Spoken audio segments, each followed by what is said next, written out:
É um prazer mesmo. As outras oportunidades que eu tive com alguns de vocês foram oportunidades muito boas para mim, de crescimento para mim. Então, para mim é uma alegria estar com vocês, uma alegria de fato. Eu costumo dizer, onde eu sou convidado para falar, que o privilégio maior é sempre do convidado.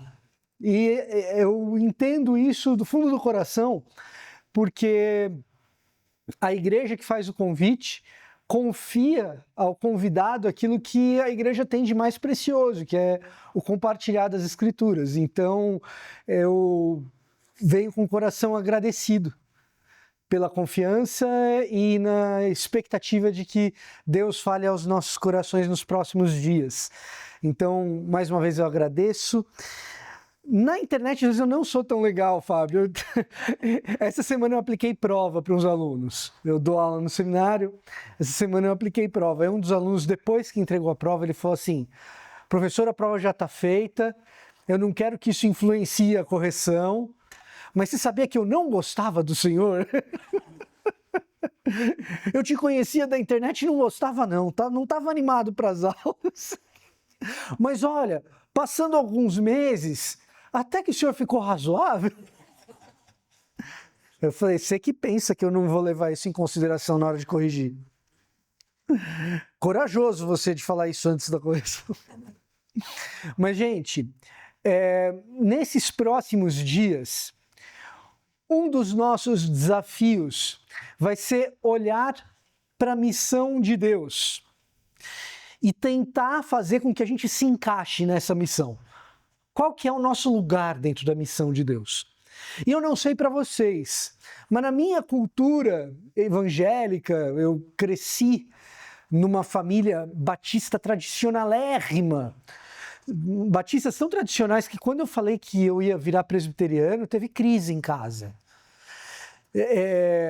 Teve um pouco de crise assim entre os meus pais, mas eles até que entenderam, mas na família estendida, assim, meu tio, pastor batista, eu lembro dele chegando em casa, falando assim, mas Vitor, você indo para a presbiteriana, você vai batizar seus filhos criança. Mal sabia ele que eu ia batizar filho dos outros. E eu cresci nesse ambiente batista e foi um privilégio. Foi um privilégio de conhecer muita gente de Deus, de ter crescido num ambiente sério com as Escrituras e sério com a missão.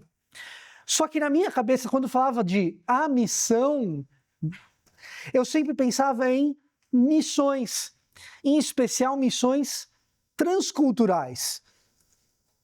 Sair da minha cultura, ir para um lugar distante, pregar o evangelho para outros povos, para outras nações, porque isso era o que eu recebia quando eu era adolescente.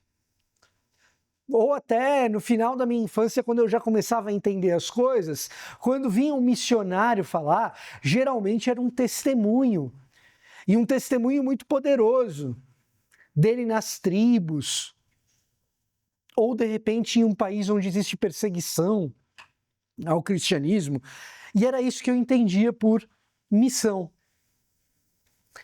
Foi fantástico, porque eu ouvi coisas extraordinárias que fortaleceram a minha fé, mas às vezes, talvez mais frequente do que às vezes, muitas vezes, o missionário vinha, falava, e a sensação que a gente ficava depois, eu não sei se você vai se identificar com isso.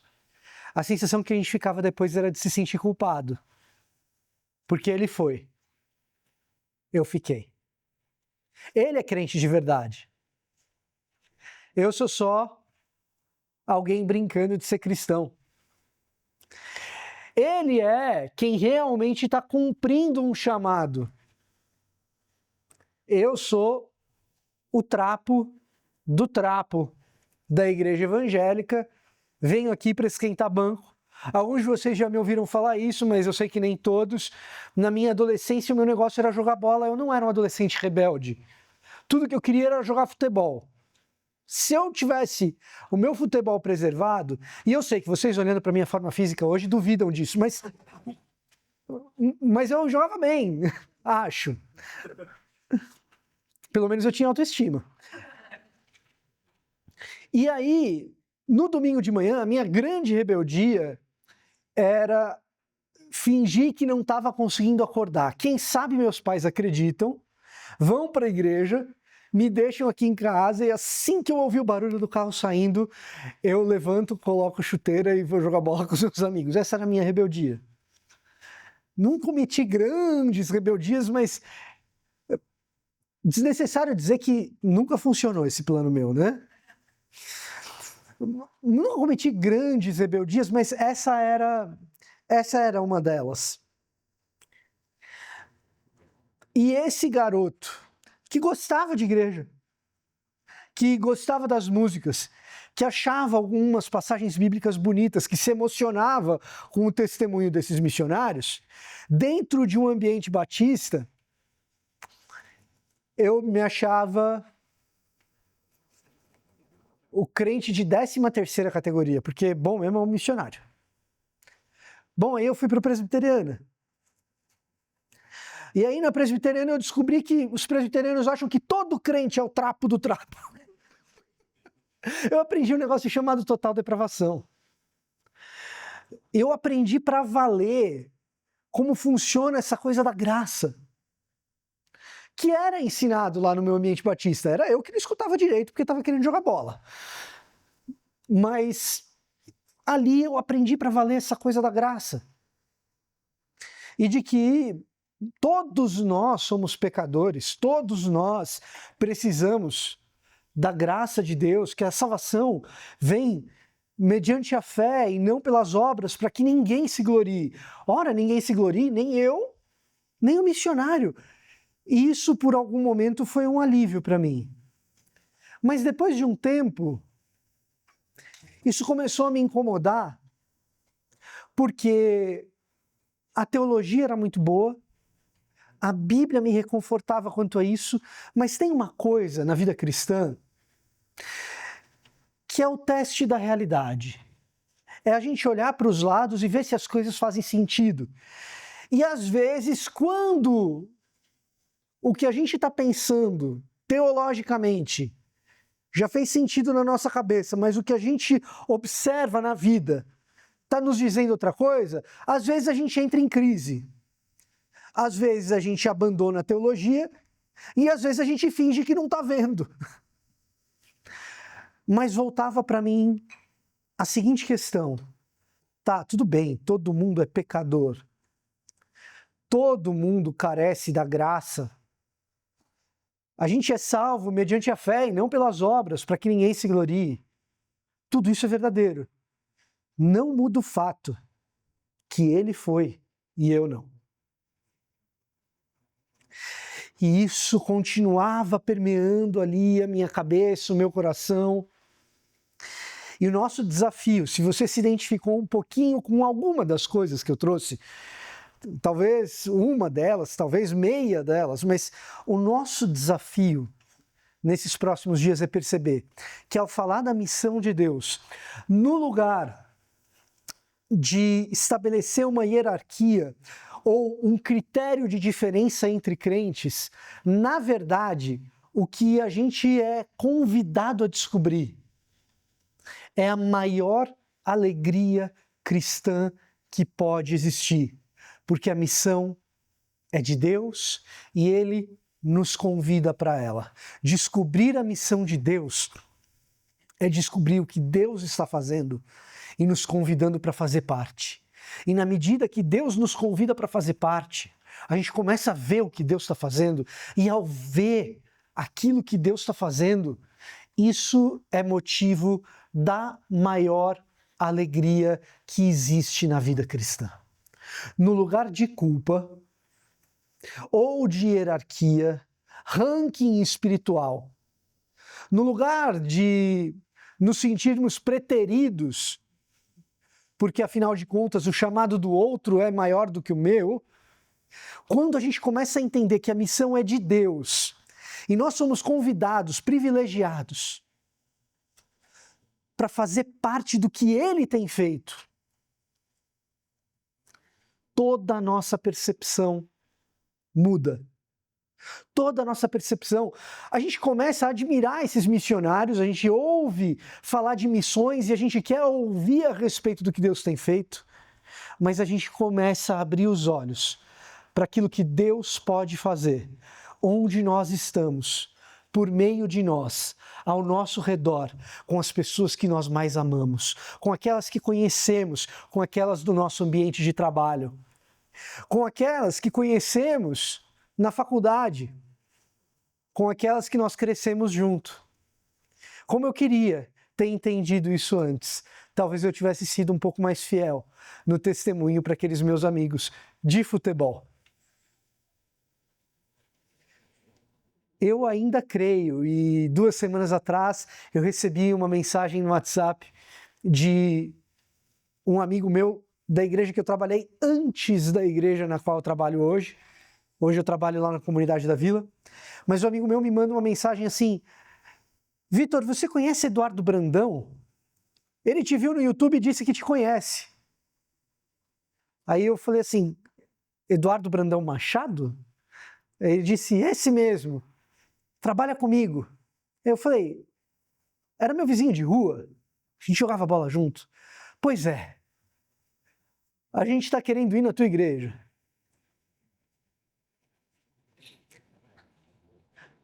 É difícil transmitir para vocês o que eu senti quando eu li aquilo.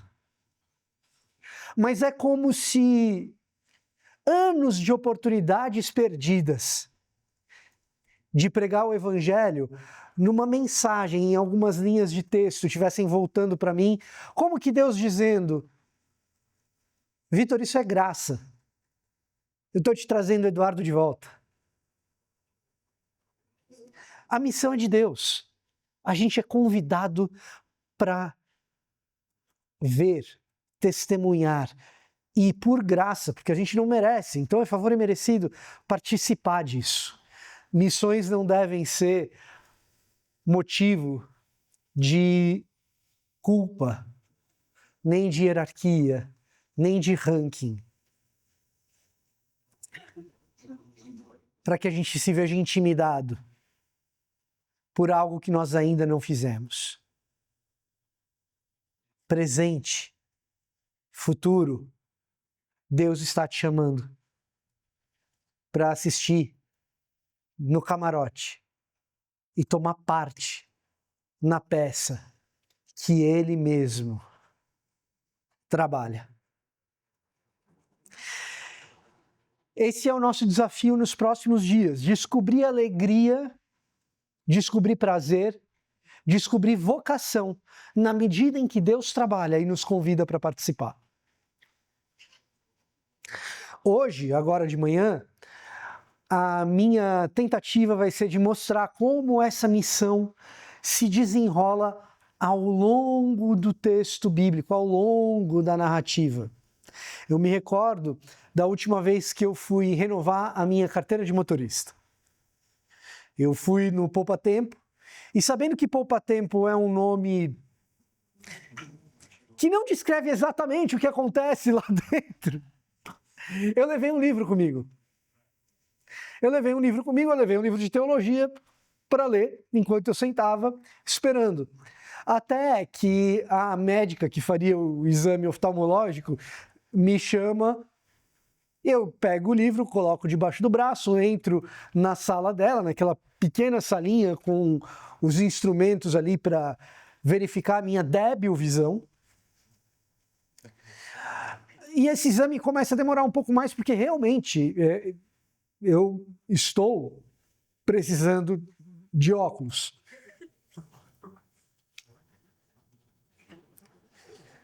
E eu sempre esqueço de marcar o oftalmo. Nisso que está demorando um pouco mais, ela me coloca no aparelho para enxergar de novo, e eu já tinha errado todas as letrinhas, a ponto dela dizer: Vitor, esse aí é número. Tenta de novo. Aí eu falei: doutora, coloca que eu preciso de óculos na habilitação. Não vai, não vou conseguir. Ela virou para mim e falou assim, mas rapaz, todo mundo tenta aqui me enganar, dizer que não precisa, você tá... É porque já está há muito tempo, doutor, o povo está lá esperando. Aí ela perguntou, e esse livro que você está aí debaixo do braço, esse você consegue ler? Eu falei, bem de pertinho, lê. Me conta sobre o que é isso. E era um livro de teologia meio pesado. Eu falei, como é que eu vou explicar para essa moça sobre o que é esse livro? E o pessoal lá fora, e eu estava entendendo por que o poupa-tempo não poupa tanto tempo assim. Mas essa experiência de renovar uma carteira de motorista me fez pensar. E se em vez de entrar com um livro de teologia debaixo do braço, eu tivesse entrado com a Bíblia e ela perguntasse para mim sobre o que é esse livro que está aí debaixo do seu braço? Que resposta eu poderia dar? E existem muitas respostas que podem ser dadas a um conjunto de 66 livros de múltiplos autores, que faz parte da história de várias religiões, não só da nossa. Tem muita resposta que a gente poderia dar. Respostas mais longas, respostas mais curtas. Eu gosto de pensar que uma das minhas respostas favoritas, olha, esse é um livro que conta a história da missão de Deus. De como Deus criou um mundo originalmente bom, corrompido pelo ser humano, mas como Deus não fica de braços cruzados. E então ele vai contando a história de como ele restaura esse mundo criado originalmente bom e que foi corrompido pelo ser humano. E como ele restaura seres humanos para participar dessa história de restauração de um mundo criado originalmente bom. Tá, essa é a versão compacta. Nos próximos minutos eu quero te conduzir pela versão um pouco mais estendida de como essa história se desenrola, de como as coisas se desdobram. Vocês conhecem, nós estamos em abril. Muito provavelmente na virada do ano, de dezembro para janeiro, você começou a sua jornada de leitura bíblica. Dessa vez eu vou ler a Bíblia inteira em um ano. Abril talvez você tenha desistido, falhou um pouco, já voltou, ou talvez você esteja firme. Mas pelo menos por essa passagem eu tenho certeza que você... Nessa eu sei que você chegou com certeza. Quando a gente olha Gênesis 1, a gente observa o seguinte refrão cada vez que Deus vai criando as coisas. É um refrão. E viu Deus que era bom.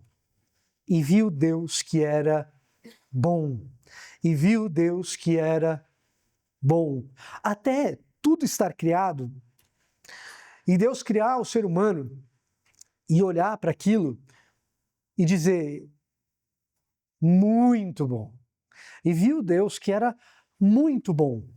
Tudo aquilo quanto ele havia criado. Se fosse o Sayão aqui, ele diria Tov Meod. Muito bom.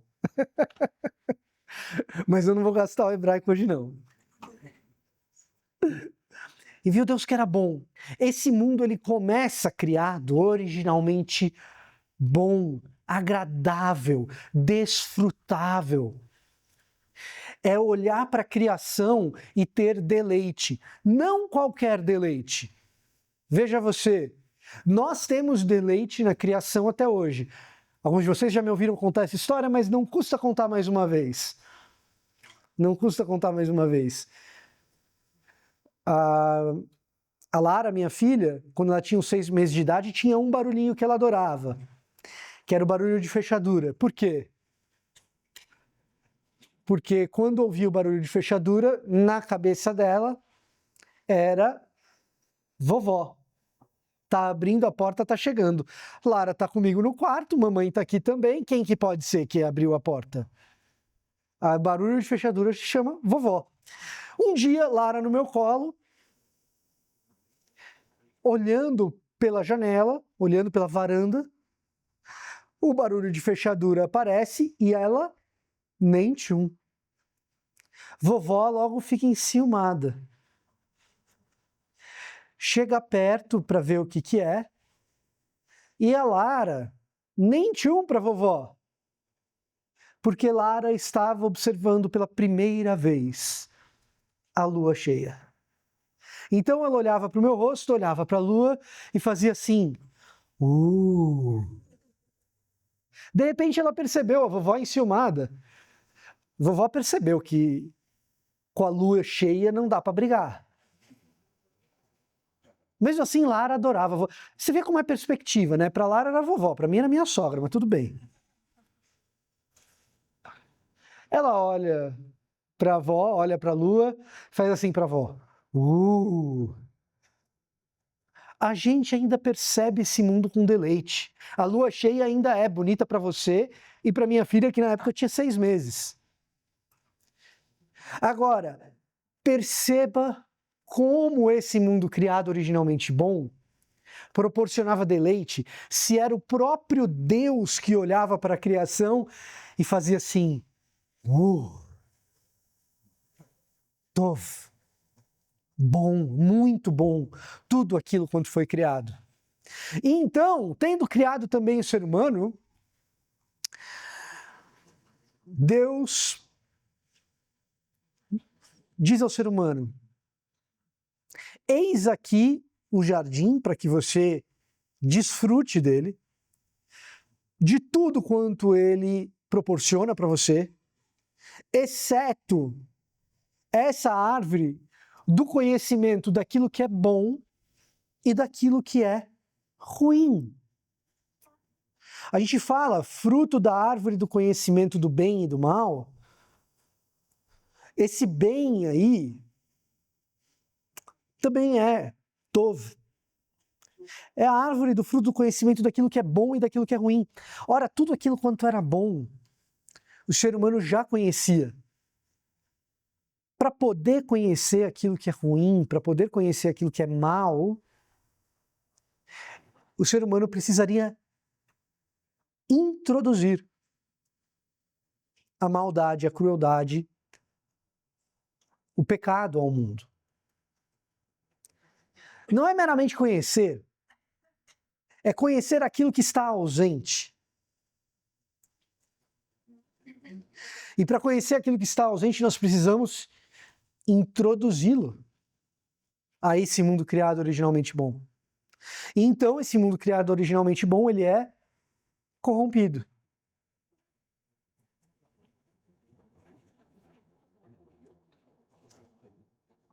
E aí nós experimentamos esse mundo que ainda tem lampejos daquilo que Deus criou, ainda tem marcas de que ele é de Deus.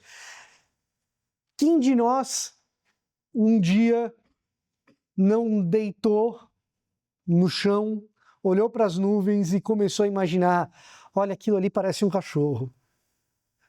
Aquele ali parece uma girafa. Até nuvem é bonito, gente. É só água. Mas ainda assim, nós experimentamos agora esse mundo com marcas da maldade humana que foi introduzida no mundo criado originalmente bom. Então nós temos agora um mundo corrompido, originalmente bom, com traços ainda de que é bom, mas corrompido. A melhor ilustração que eu tenho, eu prometo melhorar um dia, mas a melhor ilustração que eu tenho a esse respeito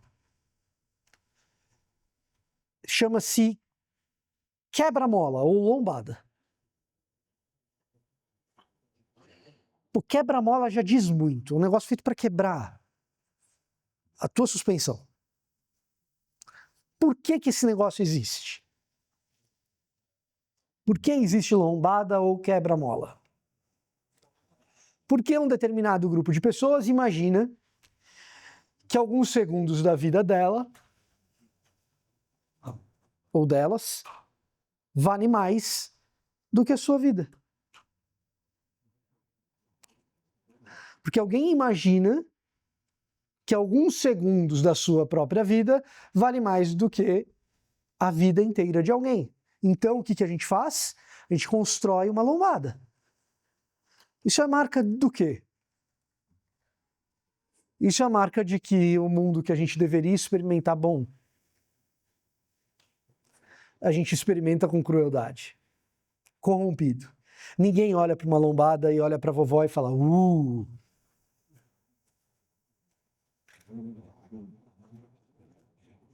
Então, diante da introdução da crueldade no mundo, Deus vai até o homem e diz, você comeu do fruto que eu disse para que você não comesse? E o ser humano, então, proporciona uma marca ainda mais impactante do que a lombada, que é a marca de todo tipo de pecado que a gente comete. Deus vai até o homem e pergunta, você comeu do fruto que eu disse para que você não comesse?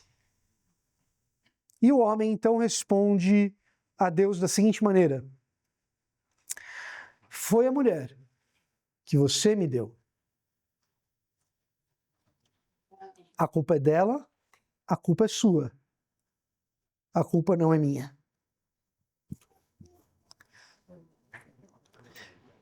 Basicamente, o que Adão está dizendo ali é o seguinte, Deus, a sua criação me é insuficiente.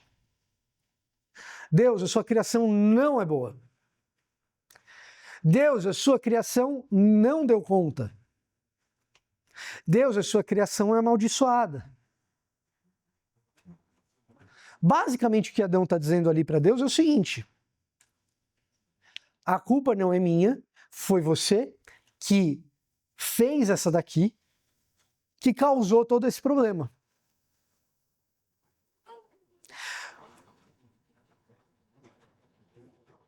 A resposta de Adão é a nossa resposta em praticamente todo pecado que a gente comete. Quando a gente mente,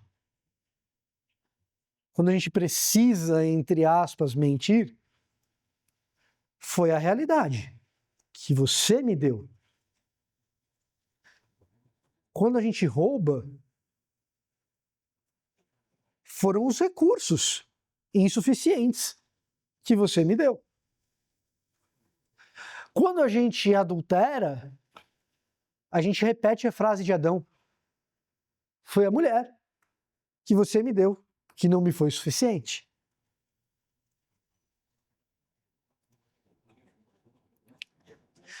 É dessa maneira que o mundo vai sendo corrompido.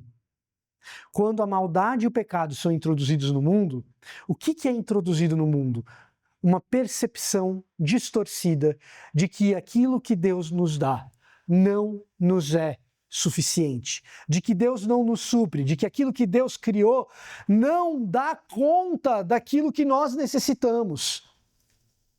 E essa percepção distorcida amaldiçoa o mundo e introduz um nível tal de crueldade que amaldiçoa o próximo.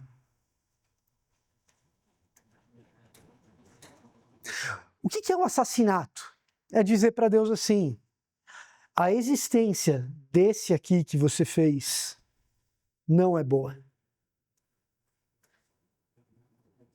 Todo pecado, de alguma maneira, repete esse padrão, esse parâmetro da resposta de Adão a Deus.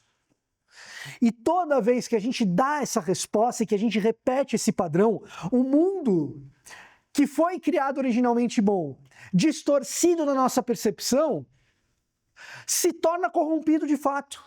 Porque nós tornamos a experiência do outro nesse mundo uma experiência pior. Uma experiência menos digna do que aquela de um mundo criado originalmente bom. Note, portanto, que pecado, e para a gente entender a missão de Deus, é importante passar por essa etapa, gente. Pecado não é uma regra arbitrária e abstrata criada de lá de cima nos céus para que Deus fique observando minuciosamente cada detalhe da vida de cada ser humano, para ver se cada um deles correspondeu a essa regra arbitrária e sem lógica lá no céu. Não é isso que é pecado. Pecado é a introdução da crueldade no mundo, que atrapalha a experiência de vida do meu próximo, que prejudica o meu próximo, que é cruel com o meu próximo, que corrompe o mundo criado originalmente por Deus e que, ao fazê-lo, ofende o próprio Deus que criou esse mundo bom. Pecado é concreto. Pecado não é abstrato. Pecado é crueldade real contra pessoas reais em situações reais.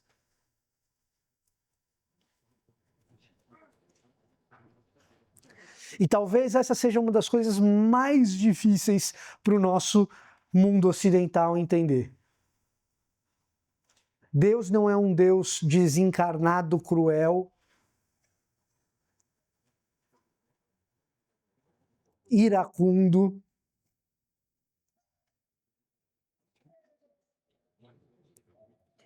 que olha arbitrariamente para cada uma das coisas que fazemos, sem lógica, e apenas sendo um ser punitivista abstrato. Deus é um Deus pessoal, que criou um mundo bom, que deseja que esse mundo seja restaurado e bom, e que deseja o bem para as criaturas que ele mesmo criou. É um Deus presente, e é um Deus que chama pessoas para vivenciar aquilo que de melhor ele criou. Quando então ele chama Adão e Adão dá essa resposta, Deus apresenta a Adão um juízo e um sinal de graça. Vocês não vão mais poder viver no jardim. Mas esse casal que sai do jardim, separado, em conflito, quem é casado aqui, como eu sou, sabe o drama que é depois você conversar com o cônjuge se você acabou de dizer para Deus que o problema é ele. Imagina essa conversa de Adão com Eva.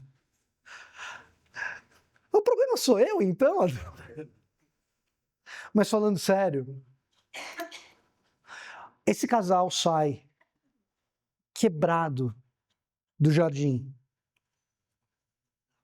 O que Deus dá a esse casal é novas vestes e a bênção de serem fecundos, de se multiplicarem, espalharem-se pela terra. Bom, estamos entre jovens maduros, né? Para que esse casal se multiplique, precisa de reconciliação. Vocês entendem o que eu quero dizer. Esse casal ele sai do jardim com um juízo e com uma bênção. Para logo depois, na geração seguinte, de novo a crueldade ser introduzida no mundo. Caim e Abel. E Caim recebe também um juízo e também uma marca de bênção. Caim, você vai ser expulso do lugar onde você está, mas será abençoado com uma marca que impeça que você seja assassinado como você assassinou seu irmão. De novo, juízo e bênção. Para, nas gerações seguintes, a crueldade se multiplicar a ponto de Deus dizer: vou recomeçar. Noé, sai da tua terra, vai ter um dilúvio. E vem percebendo um padrão? Sair da terra, juízo, marca de bênção. A marca de bênção para Noé, obviamente, é o arco-íris, no qual Deus diz: não vou mais destruir esse mundo com águas. Vocês conhecem a história. Para nas gerações seguintes, nós termos Babel. E Babel é esse agrupamento de pessoas que descobrem uma tecnologia chamada tijolo. E se você não trabalhou a vida inteira fazendo tijolo, escravizado, talvez para você isso não faça muito sentido. Mas para quem trabalhou a vida inteira escravizado fazendo tijolo no Egito, a hora que ele vê um povo construindo torre porque tinha tijolo, ele já pensa, quem que são os escravos aí?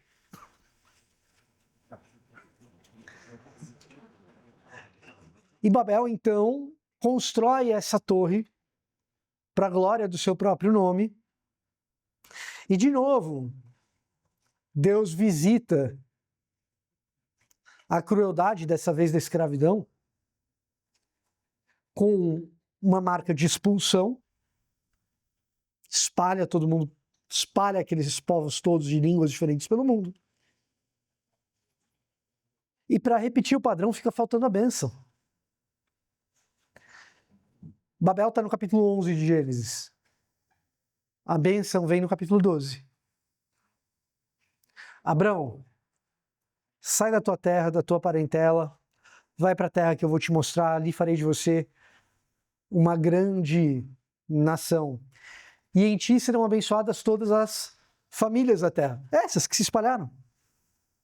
Estão por aí. Eis o plano de Deus. Eleger uma família que por meio dessa família todas as famílias da terra fossem abençoadas e o mundo então fosse restaurado, a gente vivesse num novo mundo, num mundo diferente. Então essa família, quando a gente lê o livro de Gênesis, a gente fala, agora vai.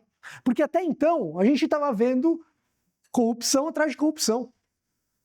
Eu nem falei de algumas das maiores, eu não citei Lameque, eu não citei Nimrod, que estão aí nos 11 primeiros capítulos de Gênesis, é corrupção atrás de corrupção. E você fala, com essa família agora vai. E aí quando você lê a história dessa família, o que você vê é esse Abraão numa relação muito controversa com a sua esposa Sara, que volta e meia ele diz que não é esposa. Em outra relação muito controversa com a serva dessa esposa chamada Agar. Sara, por sua vez, numa relação muito controversa, e relação controversa entendam como eufemismo, tá, gente? Sara, por sua vez, numa relação muito controversa com Agar e com o filho de Agar, que ela sugeriu que tivesse com Abraão, Ismael, manda eles para o deserto, Abraão, porque Ismael está tirando sarro de Isaac. Eu não aguento mais. Mandar para o deserto, gente. Mandar para o deserto é o que vocês estão pensando. Uma mulher e uma criança. Essa é a família que Deus vai usar para restaurar, para abençoar todas as famílias da terra. Que família estranha. Depois, na segunda geração, você tem Isaac e Rebeca. Cada um tem o seu favorito.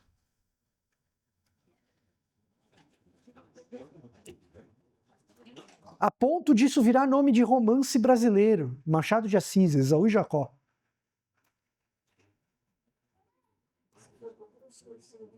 Os dois brigam, os dois se enganam. Um dos dois se embrutece. O outro vai viver a vida em busca da prosperidade. E cadê as famílias abençoadas? E na medida em que a gente vai avançando na história dessa família, a gente vai falando, Deus, entendi a tua bênção, mas ela não está acontecendo, não. Tudo bem. O bisneto de Abraão vai fazer isso, José. Então José, vendido pelos seus irmãos, olha a família, vendido pelos seus irmãos, ele se torna governador do Egito, depois de ter sido escravo.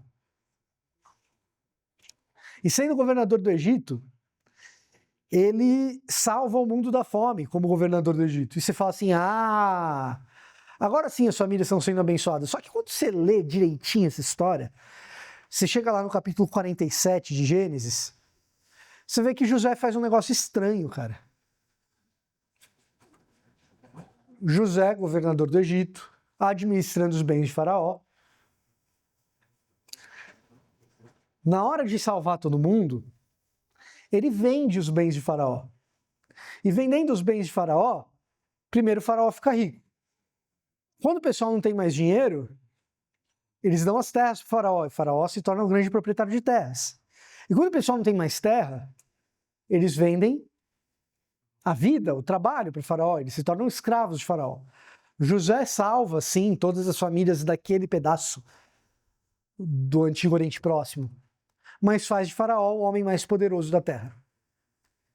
Gerações depois, isso se voltaria contra a família que tinha sido chamada para abençoar todas as famílias da terra, porque essa família agora será escrava no Egito. Aí Deus chega e fala assim, não, peraí, não pode ser desse jeito. Não pode ser desse jeito. Vou libertá-los do Egito e vou dar a eles uma lei. E quando os outros povos virem esse povo cumprindo a lei, a restauração de todas as coisas vai acontecer. As outras famílias da terra serão abençoadas. Aí você lê lá em Êxodo 19. Nação santa, reino de sacerdotes. Poxa, é um reino inteiro de sacerdotes que fazem a mediação entre Deus e os outros povos. Você lê lá, Deuteronômio capítulo 4, lei de Moisés. Quando vocês cumprirem esses meus estatutos, os outros povos vão olhar e dizer, que nação inteligente, que povo tão sábio, que povo tem um Deus tão próximo quanto esse povo de Israel, quanto essa família de Abraão. E você fala assim, beleza, com a lei agora em mãos, vai se cumprir. Vai ser restaurado. A gente vai enxergar a restauração. A missão de Deus vai acontecer. E essa lei começa a inverter a lógica de todos os povos ao redor, inclusive a de José. José, quando vende todos os bens de Faraó, e Faraó se torna o mais rico, o maior proprietário de terras e proprietário de escravos, José livra uma classe no Egito de vender terras e de ser escravo. Classe sacerdotal. Os sacerdotes lá de Heliópolis, de On, lugar de Potífera, sogro de José por acaso, esses sacerdotes continuam tendo terras, continuam tendo riquezas, continuam tendo liberdade. Muda o jogo para a lei de Moisés. Todas as tribos vão ter uma porção de terras, menos Levi, a dos sacerdotes. Inverte.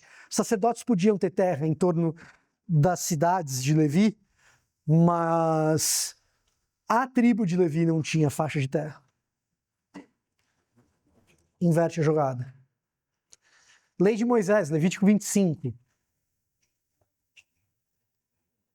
Não vai ter alguém entre vocês que vai ter todas as terras e que vai ter trabalho de todo mundo.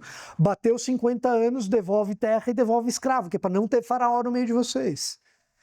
É uma lei que vai invertendo a lógica de todos os povos ao redor. Só que se você lê a história,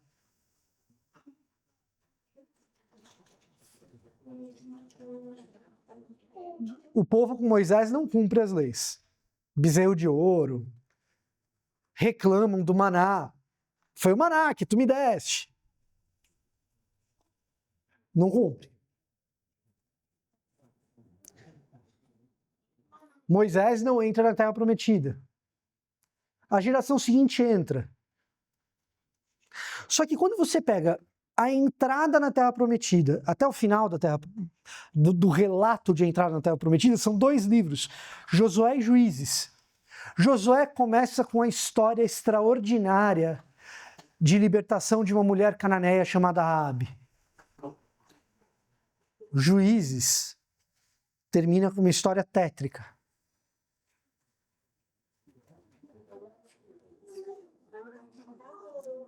Da concubina de um levita.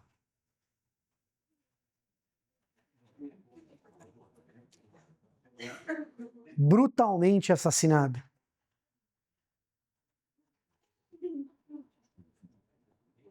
Parecia que ia cumprir, mas não cumpre. Chega na Terra Prometida, não cumpre também.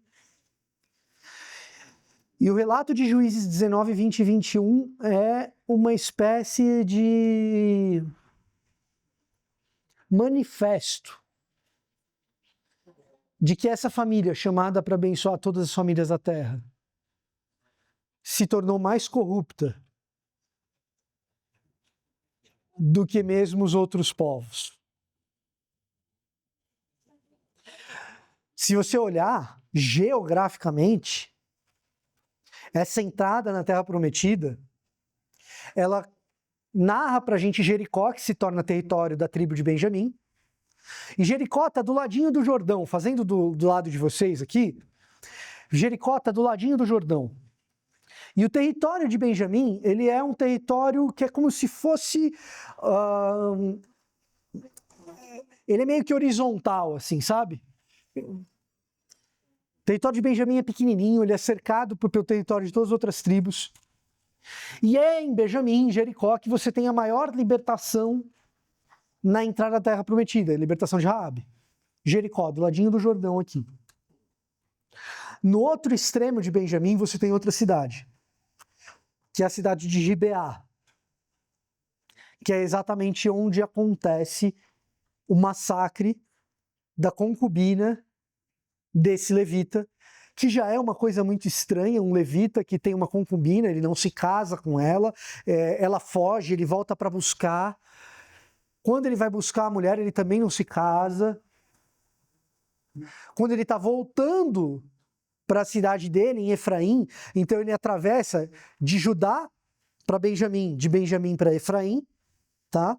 Quando ele está atravessando o território de Benjamim, é ali em Gibeá que se repete o cenário de Sodoma e Gomorra. O que os habitantes de Gibeá, da tribo de Benjamim, fazem com esse levita, e principalmente com essa concubina, é repetir o episódio de Sodoma e Gomorra. Então, o povo que deveria ter leis e cumprir essas leis para ser diferente dos outros povos, ele se torna pior do que os outros povos.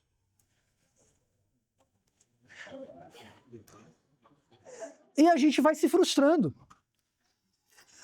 Aí você fala, não, o problema é que falta rei. Termina os Juízes e entra o nosso período de reis. De onde vem o primeiro rei? A gente precisa de um rei que seja parecido com o rei das outras nações. Vem da pior tribo possível, vem de Benjamim, é Saul. Se essa é a tribo mais violenta, se essa é a tribo que... Vem um homem forte de Benjamim, Saul. E aí a violência e a loucura de Saul já mostram que não vai. Aí depois de Saul vem um homem segundo o coração de Deus, e você pensa que vai.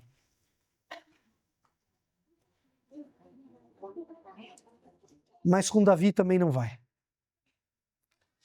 Então depois de Davi, alguém, o filho desse Davi, pede sabedoria para governar. Talvez o problema fosse falta de sabedoria.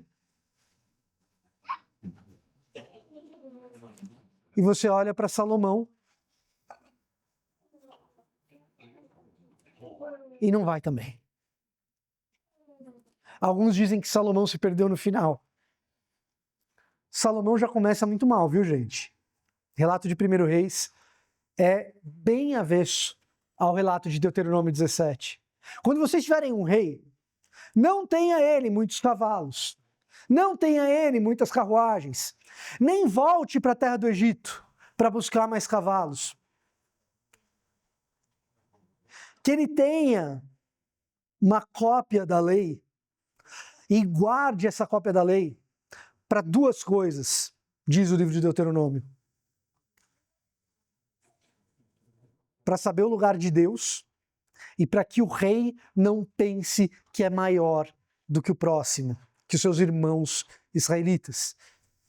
Ou seja, na família de Abraão, que restauraria todas as coisas, nem o rei deve ser superior. Salomão já começa com um monte de carruagens, um monte de cavalos.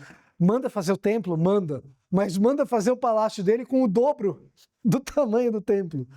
Desde o começo, gente, não é Salomão. E então surgem os profetas para denunciar isso. E aí a gente tem um episódio, de novo, olhando para a lei que faria do povo diferente. A lei o tempo todo vai dizer assim, olha, cuida do órfão, da viúva, do estrangeiro. Surgem os profetas que vão lá denunciar os reis. Talvez seja com eles. Os profetas, sim. Isso é homem de Deus. Isso é o cara que colocou o pescoço a prêmio por causa de Deus. Os profetas, sim. Elias, Eliseu. E de repente aparece uma viúva no meio de Eliseu, reclamando com Eliseu. Dizendo, Eliseu, meu marido morreu e eu estou aqui passando fome. Vou ter que vender meus filhos como escravos, senão eles vão morrer. Cara, nem no meio dos profetas. Ó, a viúva passando fome. Aí, tudo bem. Eliseu vai lá, manda a viúva pegar os jarros para encher de azeite, para poder vender e sobreviver.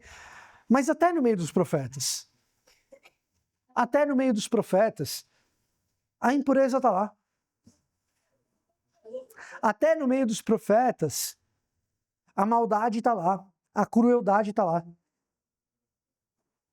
Isaías capítulo 6 é bem marcante a esse respeito. Eu sou uma pessoa de lábios impuros no meio de um povo de lábios impuros. Então, o querubim pega uma brasa com uma tenaz e purifica a boca de Isaías para que Isaías pudesse pregar. Porque não é nem com os profetas.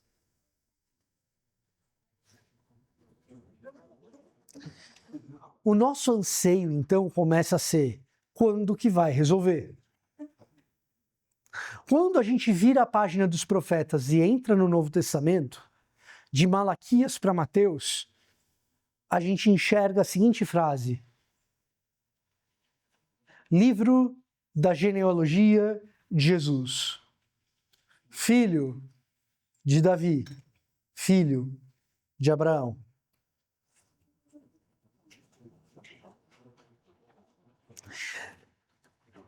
Em Jesus a coisa começa a se resolver. O descendente de Abraão, que restauraria todas as coisas, é Cristo Jesus. Essa é a história que está sendo contada.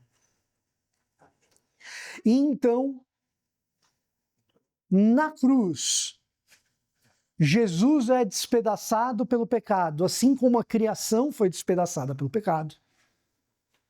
E hoje, na sexta-feira tenebrosa, nas liturgias mais elevadas dentro do protestantismo, no calendário litúrgico, a gente olha para a sexta-feira e a gente se entristece numa sexta-feira de trevas, quando o pecado que já tinha corrompido o mundo destrói o corpo de Deus. Não tenha medo de afirmar isso, gente. Isso é ortodoxia doutrinária cristã. União hipostática em Cristo Jesus. Essencialmente divino, essencialmente humano, ao mesmo tempo, o corpo do próprio Deus foi despedaçado numa sexta-feira, assim como o mundo foi despedaçado quando o pecado nele entrou.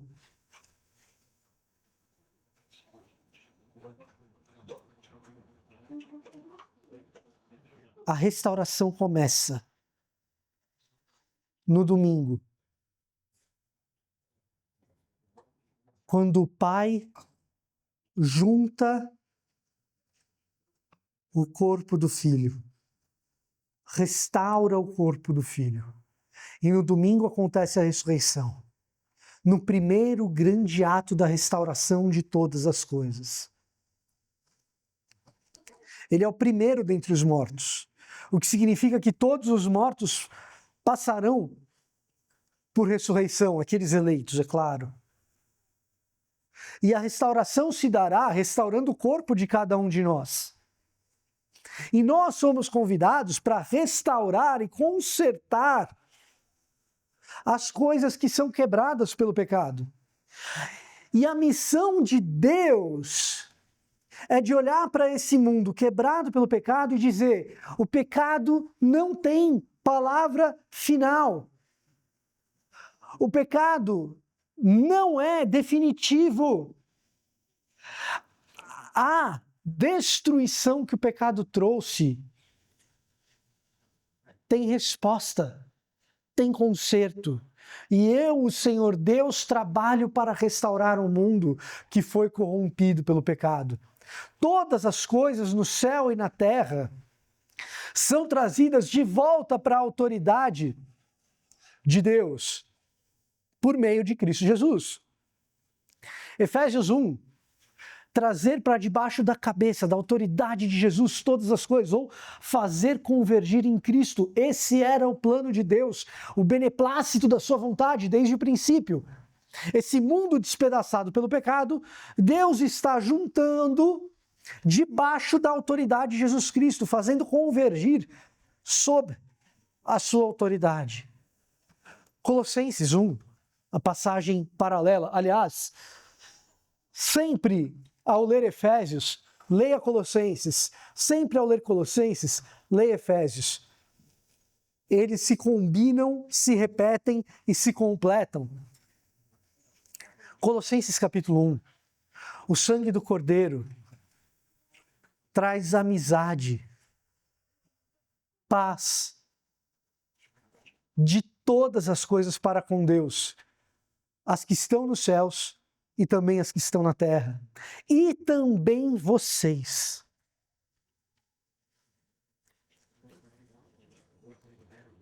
Uma vez que você foi salvo, uma vez que você foi alcançado pela palavra de Deus, você já faz parte da missão. Missão de Deus não é apenas o testemunho missionário transcultural. Uma vez que você foi chamado, uma vez que você foi restaurado, uma vez que você foi trazido para o corpo, você já faz parte da missão de Deus. Você é resultado da missão de Deus em ação nesse mundo. Que se concretiza, que termina com a Nova Jerusalém, uma cidade descendo da parte de Deus dos céus para nós. Lembra da lombada? Uma cidade sem quebra-mola. E essa talvez seja a coisa mais interessante de tudo isso e que me faz crer que Deus está te chamando para a missão dele, para além das muitas passagens que dizem para que você pregue o evangelho. Romanos 10, 14. Como invocarão se não creram? Como crerão se não ouviram? Como ouvirão se não houver quem pregue?